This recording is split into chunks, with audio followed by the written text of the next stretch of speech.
Bonjour à tous, j'espère que vous allez très bien. Bienvenue sur Oser renaître, le podcast qui met en lumière les personnes qui partent à la découverte de leur vraie nature pour mieux se connaître. J'ai la joie de vous retrouver pour partager avec vous une nouvelle entrevue avec Lily, sous son vrai prénom Aurélie. J'ai vraiment à cœur de partager avec vous le témoignage de cette femme qui mène avec optimisme un combat contre son cancer du sein au travers d'une série d'interviews que nous avons nommée ensemble Le Réveil de Lily, le podcast qui redonne goût à la vie. Je suis Sarah et j'accompagne les personnes qui sont en quête de sens, de besoin de liberté, de bien-être et qui souhaitent apprendre à changer le regard qu'elles portent sur elles-mêmes ainsi que sur le monde extérieur. Lors du précédent épisode, le stress de devoir passer une nouvelle IRM, nous ne pouvions ressentir que de la compassion face au stress d'Aurélie à l'idée de devoir passer de nouveau une IRM pour écarter toute suspicion d'une éventuelle tumeur au cerveau. Malgré ce futur examen angoissant, Aurélie est restée entière et très optimiste. Un vrai rayon de soleil qui a tant à nous apprendre sur l'accueil de nos différentes émotions, telles que la colère ou encore la frustration. C'est d'ailleurs la première fois qu'elle a exprimé sa colère face au non-respect des gestes barrières de la Covid. J'ai d'ailleurs apprécié son partage sur le sujet du port du masque qui offrait, à mon sens, une prise de conscience que la plupart des personnes semblent oublier. Le port du masque est avant tout un geste de respect envers les personnes qui ont un système immunitaire affaibli. Mais nous ne le cachons pas. Nous sommes toujours plus sensibles et réactifs face à quelque chose que nous avons soit vécu personnellement ou qui a touché un membre de notre entourage. C'est pourquoi j'ai trouvé que son coup de gueule avait tout à fait sa place dans notre podcast. Lors de notre discussion, elle avait par ailleurs énuméré la liste des différents médecins qui continuent de l'accompagner dans sa nouvelle vie et avait souligné l'importance qu'elle accorde à chacun d'entre eux. Enfin, elle nous avait partagé tout ce qu'elle a mis de nouveau en place dans son quotidien pour renouer et prendre davantage soin de son corps et de son mental. Vous écoutez l'épisode numéro 4 qui s'intitule « Alternance entre périodes grisantes et apaisantes ». Lors de cet épisode, nous retrouvons Aurélie suite à son examen pour connaître enfin le résultat de son IRM du cerveau. Elle vous expliquera comment de fortes appréhensions liées à cet examen lui ont fait revivre de nouvelles angoisses. Il en découle de cette expérience qu'il est temps d'apprendre à vivre avec ses pensées parasites et non contre elles pour qu'Aurélie évite de rendre de nouveau son corps malade. Lors du premier épisode, Aurélie m'avait vraiment scotché en nous disant qu'il n'y a pas de cancer réussi. Comme s'il fallait guérir à tout prix de la meilleure façon pour faire plaisir aux autres, comme si c'était un défi de plus à relever pour avoir la reconnaissance envers autrui. Et bien entendu, qui dit guérir de la meilleure façon dit exigence envers soi-même, être et paraître parfait envers les autres et soi-même. Donc, se mettre la pression inutilement, selon moi. J'ai moi-même été atteinte d'une maladie où je pensais que je pourrais plus jamais vraiment profiter de la vie, c'est-à-dire pouvoir faire une simple activité telle que sortir avec un ami, aller faire une marche d'1 heure dans la forêt, sans que mon corps ne me réclame du repos pendant les 3 jours suivants. Alors du coup, je pense qu'il y a une petite partie de moi qui comprend intimement ce que les personnes atteintes d'un cancer peuvent ressentir dans leur corps, mais aussi dans leur esprit. Et même si la maladie que j'ai contractée à l'époque ne comportait pas de symptômes aussi graves que ceux d'un cancer, cela ne m'a pas empêché d'avoir un moral plus ou moins à la baisse, suivant comment j'alimentais mes pensées. Et je pense que les maladies dites bénignes ou encore les maladies chroniques peuvent, suivant notre caractère, suivant notre entourage, être vécues avec une grande souffrance intérieure. Et de par mon expérience, j'ai vraiment compris que je pouvais avoir un pouvoir sur ma propre guérison. Et je me permets d'ailleurs de faire un petit aparté sur la question de l'auto-guérison, car je trouve que c'est vraiment un sujet passionnant. Et le docteur Jeremy Howick a d'ailleurs super bien étudié cette question, puisqu'il dit, je cite, « La croyance en la guérison, la confiance en son corps et le travail sur ses pensées positives jouent un rôle fondamental dans la voie de notre propre guérison. » Il dit aussi qu'au-delà de la simple pensée positive qui peut paraître un peu surfaite, avant de commencer n'importe quoi, il faut surtout être convaincu qu'on va avoir un résultat. Bon, c'est ce que moi j'appelle personnellement avoir la foi en quelque chose. Enfin, il dit qu'il suffit de se relaxer, car le fait de se relaxer envoie un message implicite de confiance pour le corps, ce qui contribue à créer de la dopamine. Donc la dopamine, on sait tous que c'est l'hormone du bonheur. Donc vous comprendrez peut-être un petit peu mieux maintenant pourquoi je vous parle régulièrement de méditation et de respiration. Donc voilà, je ferme bientôt la parenthèse sur ce sujet, mais il me semblait vraiment important de souligner que nous avons notre propre part de responsabilité dans notre propre voie de guérison. Ou tout du moins, nous pouvons au moins contribuer à nous rendre la vie plus agréable ou plus pénible selon les pensées que nous avons. Et donc pour clore sur le sujet et revenir au podcast, pour moi ce chemin de guérison a été très personnel, même si nous le répétons à chaque fois, l'environnement et donc l'entourage a une place primordiale dans la rapidité de guérison. Aujourd'hui, nous le repérons dans cet échange avec Aurélie que ce perfectionnisme ressurgit malgré sa volonté et qu'elle doit travailler sur ses pensées parasites pour ainsi ralentir sa fulgurante roue d'hamster qui tourne sans cesse dans son cerveau. Et pour ce faire, elle nous redira que pratiquer le sport pendant et même après son traitement, pour renouer avec son corps, est vraiment indispensable pour une meilleure guérison. Elle nous confiera aussi son envie de ressentir moins de culpabilité, car celle-ci contribue à nourrir de nouvelles pensées limitantes et va donc à l'encontre de s'apporter plus d'amour à soi-même au quotidien. Et je finirai d'ailleurs par vous proposer un défi à relever avec Aurélie pour que vous preniez plus soin de vous. Je vous souhaite une très belle écoute de cette 4e session que nous avons enregistrée le 4 juin 2020. Bonjour Aurélie. Bonjour Sarah. Comment vas-tu pour cette 4e entrevue? Écoute, ça va bien. Bon, déjà, je t'entends, donc tout va bien dans ces cas-là. J'adore. Non, c'est vrai, ça me remet dans une très bonne énergie. Aujourd'hui, j'étais un peu mitigée. Il y a des jours, tu sais, tu te réveilles et justement, je me suis réveillée fatiguée, parce que je dors mal ces temps-ci. Et donc, j'étais dans une mauvaise énergie, mais rien que de t'entendre, c'est bon. Ça y est, je suis repartie. Bon, moi j'ai une question parce que je pense que ceux qui nous écoutent se demandent finalement, on s'était quitté la dernière fois sur cette suspicion de tumeur du cerveau et donc tu avais un IRM à passer. Je pense que tout le monde est impatient de savoir quels sont les résultats. Donc je te laisse nous annoncer la bonne nouvelle. Exactement, Dieu merci, mon Dieu. C'est bon, l'IRM du cerveau était normal, mais je dois avouer que pour plein de raisons différentes, ça m'a replongé vraiment dans les angoisses que j'ai pu avoir parfois les mois derniers, et même en amplifié quelque part la veille du résultat en fait. Très étonnant, ouais. Ça a été assez difficile. Est-ce que tu veux nous partager un petit peu cette expérience qui, du coup, j'imagine, s'apparente, comme tu viens de le dire, à des anciens examens quand tu avais encore le cancer? Exactement. Alors déjà, c'est vrai que, alors en plus, faut dire que avec le Covid, c'est vrai que, enfin moi qui habite à Londres, c'est encore très présent, on est encore un peu en confinement. Mhm. Et donc rien que d'aller à la clinique, c'est déjà tout enfin, faut vraiment, alors le masque, je prends un taxi qui est hyper sécurisé au niveau des germes et des microbes et des virus. Ensuite, on arrive là-bas. C'est vrai qu'avant, au moins, il y avait le contact humain avec la petite réceptionniste que je connais bien, etc. Là, on est tous séparés de 2 mètres avec des, des grands trucs plastiques entre tout le monde, etc. Donc, Ouais. ça perd en fait l'aspect humain qui était un peu le cocon pendant tous ces mois derniers. Et donc, déjà, je plains tellement les pauvres personnes qui ont des chimios avec le Covid, ça doit être l'horreur. Hmm. Et c'est vrai que voilà, après prise de sang. Et en fait, c'est tout bête, mais quand ils font les prises de sang, en fait, ils font quelque chose qui s'appelle, ils flashent les veines avec un liquide juste pour nettoyer les veines, puis bien voir qu'ils sont au bon endroit. En fait, ils font ça aussi avant l'IRM, au moment de mettre un liquide qu'ils utilisent pour faire le contraste de l'IRM. D'accord. Et en fait, quand ils flashent les veines, en fait, quand on fait une chimio, ils le font tout le temps. Et il y avait un goût très spécifique du produit. Alors, je sais que tout le monde n'est pas sensible à ce goût. Il y a des gens qui sentent rien, mais moi, en plus, avec la chimio, ça développait vraiment mon odorat et mon goût. Et donc là, en fait, rien que le goût, je crois que ça m'a replongé quelques mois en arrière, enfin, en tout cas au niveau de mon corps. Hmm. Et vraiment, ça m'a rappelé complètement quand je venais pour les chimios. Donc, déjà pas facile. Et alors, surtout, IRM. Alors, je sais pas si tu as déjà eu un IRM, mais c'est déjà pas évident. Si on est un peu claustrophobe, déjà, c'est assez terrible parce qu'on est dans ce tube enfermé. Hmm. Et alors, en plus, un IRM du cerveau, ça a duré, je pense, 3/4 d'heure, 1 heure. Et alors, c'est vraiment la tête qui est enfermée. En plus, il a fallu que je garde mon masque. J'étais sous un grillage qui m'enferme sur la tête. Et dans D'accord. ce tube, il y a un bruit énorme, donc ils nous mettent un casque, mais bon, ça sert plus à grand chose tellement il y a de bruit. Hmm. Et c'est vrai qu'on a 3/4 d'heure, et ça me faisait déjà ça lorsque j'avais les IRM pour ma poitrine, etc. 3/4 d'heure où on est seul avec soi-même, enfermé, et en plus on a le temps de penser à pourquoi on fait cette IRM.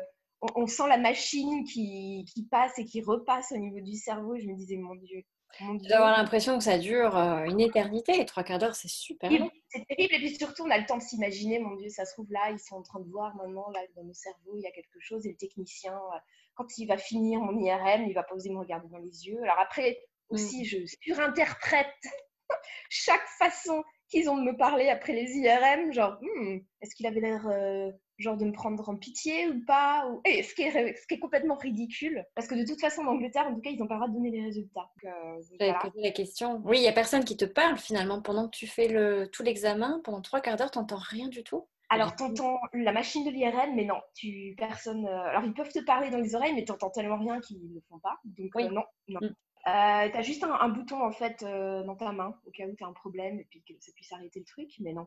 Et donc, je suis rentrée chez moi après cet examen, et en fait, j'ai été physiquement malade. Alors, j'ai même cru que je faisais une réaction au liquide de contraste. Mmh. Pas du tout. En fait, ça a duré 1 heure seulement et c'est la première fois, j'ai même pas eu ça pendant mes traitements, que j'ai été physiquement malade à cause de l'angoisse. Donc ça a été une épreuve.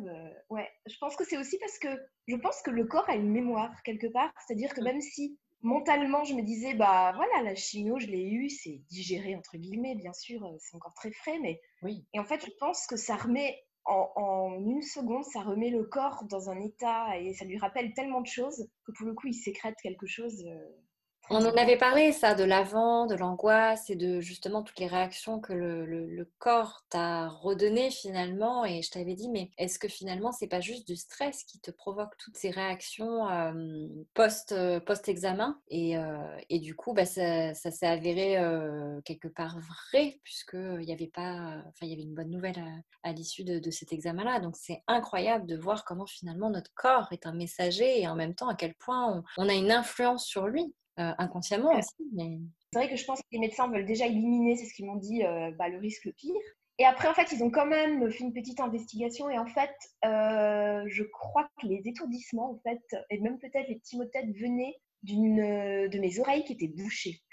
tu nous en avais parlé. Donc voilà, donc pour le coup, ça, c'est réglé, ça va beaucoup mieux de ce côté-là. Mais c'est vrai que Ah bah super. mais c'est vrai qu'en même temps, le côté stress et angoisse, de toute façon, plus on est fixé sur quelque chose et plus on se dit, mon Dieu, j'ai des étourdissements, plus je Mm. pense, on a l'impression et on les amplifie. Mais c'est vrai qu'après, c'est tellement difficile quand on ressort d'un cancer de se dire à quel point c'est le stress et à quel point c'est Oui. vraiment quelque chose de grave. Même si au fond de soi, voilà, on sent qu'on est quand même en forme ou pas en forme du tout, mais on ne sait jamais, encore une fois. Moi, ça a été la leçon que j'ai appris l'année dernière quand on m'a dit que j'avais ce cancer, c'est que euh, il y a pas une prise de sang qui dit voilà, vous avez un cancer, madame. C'est Mm. vraiment des choses toujours très fines au départ. Et donc, c'est vrai que c'est pas évident de pouvoir détecter tout ça, tous ces petits signes. Ouais. Mais c'est ça, c'est l'après de se dire finalement, avant tu pouvais pas suspecter que les signes de ton corps c'était peut-être en lien ou non avec le cancer et maintenant le moindre signe de ton corps, tu as cette suspicion de récidive ou enfin de comment on dit de tu peux peut-être m'aider à trouver le mot le plus qui va pas De récidive, exactement. Merci. En anglais, ouais, enfin, ouais, moi je dis souvent, je traduis avec récurrence, mais en fait, ça se trouve, c'est Oui. pas du tout récidive, vous êtes beaucoup mieux. Bah, du coup, oui, c'est ça, tu peux pas savoir, enfin, on peut jamais savoir hein, de toute façon, mais disons que là, la peur de revivre tout ce par quoi tu es passé, forcément, rejaillit, quoi. Mm. En fait, ouais, c'est vraiment, je crois, apprendre. Je me dis, ça va être des mois d'apprentissage. C'est apprendre à vivre, en fait. Parce que cette angoisse, je vais de toute façon, et je pense que n'importe qui, peut-être pas, mais beaucoup de personnes qui passent par là ont cette angoisse après, parce que ça fait partie des risques. Donc après, c'est comment essayer de l'incorporer dans notre vie de tous les jours et de faire qu'on arrive quand même à Mm. profiter de la vie, et même encore plus qu'avant, quelque part, parce qu'on en connaît vraiment la valeur tout en ayant cette angoisse, mais qu'on arrive à gérer, c'est-à-dire ne pas faire des crises d'angoisse sans arrêt. Et Ouais. là, c'est là où, voilà, pour l'instant, c'est pas encore complètement équilibré chez moi. J'apprends tous les jours. Il y a des jours avec, des jours sans, encore une fois. Et est-ce que tu Euh, avais des exemples peut-être de choses que tu mets en pratique ou Encore une fois, je fais beaucoup de sport. Mhm. Euh, Notamment, en fait, ce qui m'aide beaucoup, c'est par exemple beaucoup de yoga. Et en fait, c'est parce que j'ai l'impression, en fait, lorsque je fais du yoga, moi en tout cas, d'être connectée totalement avec chaque partie de mon corps que je travaille. Mhm. C'est-à-dire vraiment même de découvrir certains muscles que je connaissais même pas, quelque part. Ou d'être vraiment, ouais, de vraiment être connectée complètement à mon corps et donc d'essayer par tout ça, en fait, d'une part, psychologiquement, de me dire que j'aide mon corps, parce que ça, c'est quand même reconnu au niveau scientifique, Mm. que faire de l'exercice régulier diminue fortement le risque de récidive. C'est bien de le Et, souligner. ouais, et d'une autre part aussi, même bah, vraiment physiquement, bah ouais, d'être plus en connexion avec moi-même et donc d'essayer de ressentir s'il y a des choses qui sont vraiment pas normales ou non. Mm. Mais ça m'aide beaucoup. Et après, alors, je dois avouer aussi que j'ai une super équipe médicale, c'est-à-dire que je sais que je peux appeler l'assistante de mon oncologue, lui écrire un peu les symptômes que j'aurai. Et puis après, voilà, selon tout ça, en fait, avoir ou non un rendez-vous avec mon oncologue, et voir Mhm. un peu, bah, voilà, est-ce que ça vaut le coup de faire un examen ou pas. L'idée, c'est forcément, au départ, moi, si je pouvais, toutes les semaines, je demanderais un scan, ce qui est ridicule. Mm. Et aucun médecin ne le ferait, et ils ont raison. Donc voilà, c'est vraiment trouver le bon équilibre et essayer au fur et à mesure, en fait, d'apprendre même soi-même ce qui peut nous aider. Moi, encore une fois, il y a beaucoup aussi, pour canaliser un peu toute cette imagination qui peut aussi être négative parfois et m'entraîner dans une spirale un peu négative, c'est Mhm. vraiment lire, regarder des films et tout ça, ça m'aide vraiment énormément. Ça m'a aidé pendant les traitements et ça m'aide encore énormément aujourd'hui. Ouais. Tu parles beaucoup de l'activité physique, le fait d'être le corps en action et le yoga notamment. Bon, après, il y en a différentes façons de pratiquer, mais enfin, est-ce que tu pratiques dans ce yoga la respiration? Est-ce qu'il y a une bonne partie qui est allouée à ça? Alors totalement, c'est vraiment faire du yoga, mais justement, en fait, c'est toujours lié tous les gestes qu'on fait à l'inspiration et à l'expiration. Vraiment, tout est lié en fait au niveau de la respiration et il y a également en fait, en tout cas à la fin, toujours 10 minutes de relaxation, un peu méditation. Et ça, tu as Donc oui, l'impression que ça vient justement apaiser davantage des totalement. pensées, peut-être. Est-ce que d'ailleurs tu as encore des douleurs dans ton corps par moment? Alors, c'est une très bonne question, j'en ai de moins en moins. C'est vrai que pendant des semaines, là, j'avais encore vraiment tout mon corps qui, parfois, notamment dans les jambes, je ressentais comme des courbatures que j'ai eues tout le temps pendant la chimio. Mhm. Et là, depuis quelques temps, alors ça revient parce que je suis très fatiguée, et lorsque je sens vraiment que j'ai trop poussé et que mon corps et même fatigue intellectuelle, en fait, tout mon corps dans ces cas-là est fatigué. Et là, j'ai des douleurs qui reviennent. Mais cela dit, c'est très agréable car c'est de moins en moins fréquent. Donc je vois quand même qu'au fur et à mesure, il y a de l'amélioration. Ouais, faut quand même préciser qu'Aurélie, elle a repris le travail. Tu l'as pas repris à 100%, mais bon, tu m'as quand même dit, j'ai l'impression finalement que ça me fatigue plus que l'exercice physique, alors que tu fais quand même beaucoup de sport, quoi. Donc, c'est... Mais oui, c'est assez paradoxal, c'est assez étonnant. Et ce qui est drôle, c'est par exemple lire me fatigue beaucoup moins. Mais je dois avouer que dès que je fais quelque chose, même écrire dans mon blog me fatigue plus vite que de faire de l'exercice physique. Et pourtant, j'ai un plaisir énorme à le faire. Je ressens pas une fatigue comme j'avais avant lorsque j'étais fatiguée. C'est vraiment, on sent que tout le corps est complètement épuisé et là ne peut plus, le corps peut plus bouger. J'ai des douleurs partout. Je me sens coupable quelque part parce que je me dis ah non, hein. Pendant des mois j'ai essayé d'être bien comprendre et de réaliser que j'avais pas forcément toujours été très tendre avec mon corps. Mm. Maintenant je veux vraiment être parfaite entre guillemets et donc pour le coup je me mets la pression pour faire du sport, entretenir mon corps, lui donner tout ce dont tout ce qu'il a mérité après tous ces mois difficiles. Et en fait j'ai l'impression que tout mon univers que je me suis créé ces derniers mois et qui me protégeait quelque part Mhm. psychologiquement, est en train parfois de s'effondrer et donc j'ai presque des crises d'angoisse par rapport à tout ça. Toi Ben, aussi. moi, ce que j'entends de ce que tu me dis, il y a le côté perfectionniste quand même qui revient malgré tout. Et là, pourtant, hein, tu nous avais mis en garde en disant dans un des podcasts, ne soyez pas parfait vis-à-vis de votre maladie. Exactement. Et là, il y a quelque chose qui commence peut-être du fait de se retrouver dans je dirais une routine, mais sans l'appui des médecins comme tu pouvais avoir quand tu étais vraiment en traitement. Et du coup, il y a peut-être le naturel qui reprend le dessus, et là, tu le transposes sur tout ce qu'il faut que tu fasses de parfait pour pouvoir justement continuer de combattre avec tes petites mains finalement, sans l'aide des médecins comme avant. Et donc, tu retombes dans une forme de perfection. C'est ce que je ressens, moi, de ce que tu nous partages. Tu résumes tout ça exactement en fait. Et j'ai eu la même analyse. Et donc je me dis, oh, j'ai ma petite voix intérieure, je dis toujours que j'ai un petit diable, un petit ange dans mon esprit.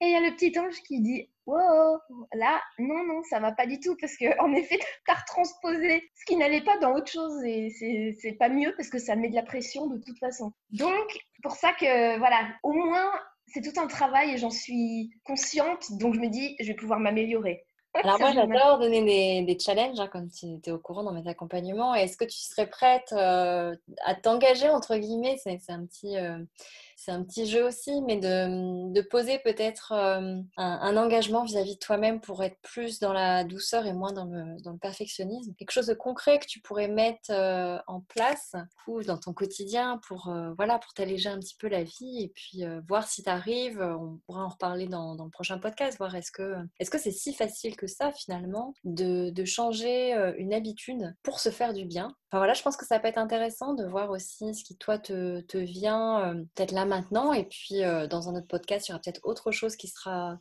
venu entre aujourd'hui et puis la prochaine fois qu'on se reparlera.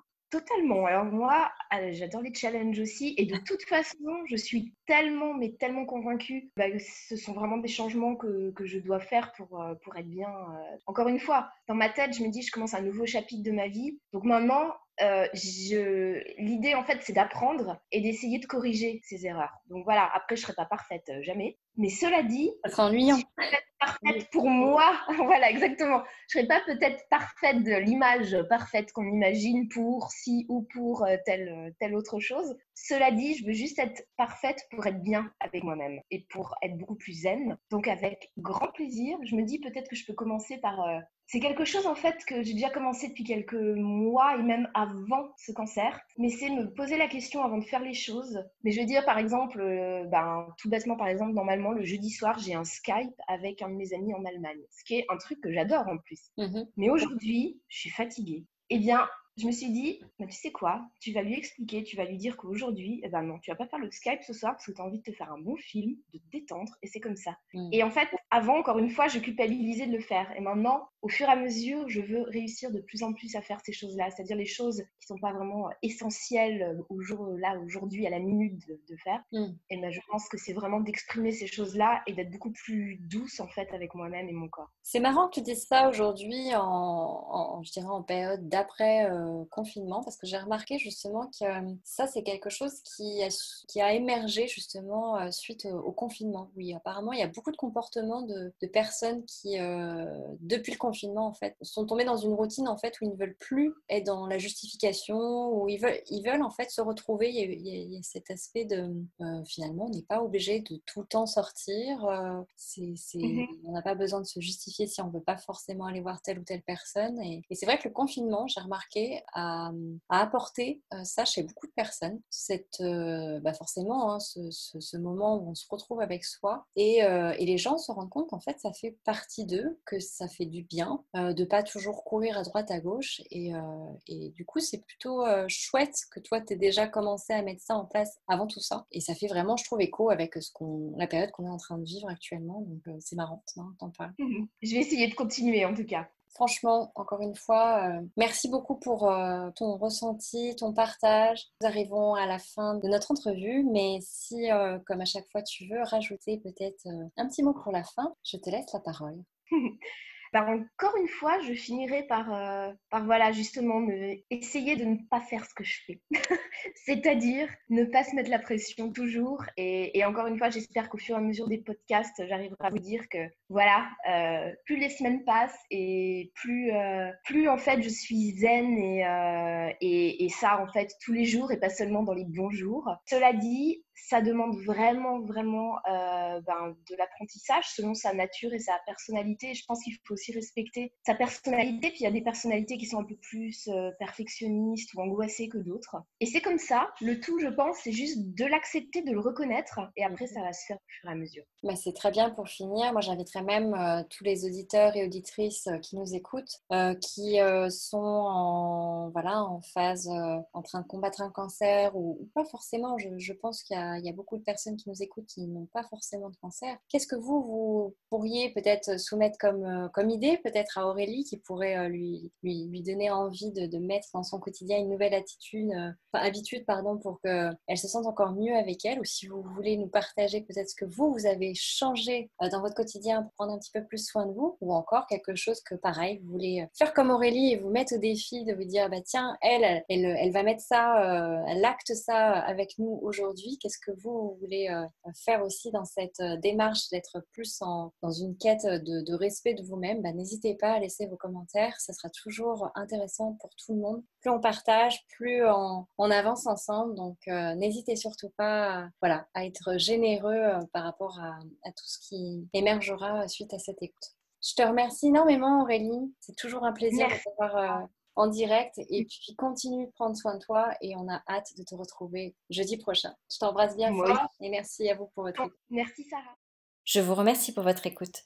Si vous avez apprécié notre échange, alors sentez-vous libre de partager cet épisode autour de vous, de le liker ou encore de nous laisser un commentaire. Si vous ressentez le besoin que je partage votre histoire personnelle, contactez-moi directement et nous ferons alors rayonner votre lumière au grand jour. Je me réjouis de vous retrouver pour le prochain épisode qui s'intitule « Croire en ses rêves ». Ce prochain épisode démarre tout de suite sur une note très édulcorée. Nous vous invitons à nous rejoindre avec Aurélie dans notre monde onirique acidulé par de jolies notes d'espoir. Nous vous partagerons aussi l'annonce d'une superbe nouvelle en lien avec la création de ce podcast et qui vous prouve qu'il est vraiment important de croire en ses rêves. Aurélie vous confiera en quoi son combat contre le cancer lui a permis de réévaluer ses rêves et d'en avoir de nouveaux. Selon elle, le fait de rêver est une aide précieuse qui lui permet d'affronter les épreuves de la vie, surtout en période de transition. Rêver peut s'avérer à la fois flippant et excitant, on est bien d'accord. Mais l'important à retenir est le fait d'aller jusqu'au bout, d'être toujours optimiste. En bref, c'est un échange très rafraîchissant qui vous attend et qui vous permettra, je l'espère, de voir le verre à moitié plein plutôt qu'à moitié vide. Je vous souhaite une très belle semaine à tous.